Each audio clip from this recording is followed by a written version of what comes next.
টক জাতীয় জিনিস তো ছোটো থেকে বড় সবাই কম বেশি পছন্দ করে, তবে আমার পরিবারের সবাই একটু বেশিই পছন্দ করে। তো এই জন্যই মাঝে মাঝে অনেক কিছু মাখানো হয়। তো গতকালকে আমরা আম মাখাইছিলাম। তো চলুন আপনাদের সাথে এই আম মাখার রেসিপিটাই শেয়ার করা যাক। তো প্রথমেই একটা বাটিতে একটু তেঁতুল নিয়ে নিছি। আমরা যে আমটা নিয়েছিলাম, যেহেতু এখন সিজন প্রায় শেষ, তাই এই আমটা অত একটা টক ছিল না, তাই এর মধ্যে আমি একটু বেশি পরিমাণের তেঁতুল নিছি।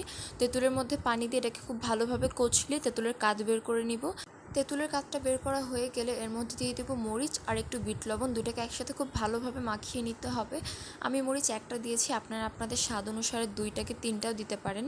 মরিচ আর বিট লবণ মেশানো হয়ে গেলে এর মধ্যে দিয়ে দেবো কাসুন্দি। কাসুন্দি আমি একটু বেশিই দিয়েছিলাম, প্রথমে একবার দিয়েছি, এরপর আরেকবারও দিয়েছি, ওটার ক্লিপ নেওয়া হয়নি, তবে আরেকবার দিয়েছিলাম। দেখেন এখনই দেখতে এটা কত মজা লাগতেছে, আমার তো এটা দেখে আবারও জিভে জল চলে আসছে। সবগুলো উপকরণ খুব ভালোভাবে মেশানো হয়ে গেলে এর মধ্যে দিয়ে দেবো আগে থেকে কেটে রাখা আম।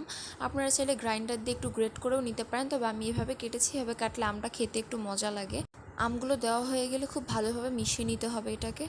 ব্যাস তৈরি হয়ে গেলে খুব সহজে এবং খুব কম সময় মজাদার একটা আম মাখা। এটা দেখতে যতটা সুন্দর লাগতেছে, খেতে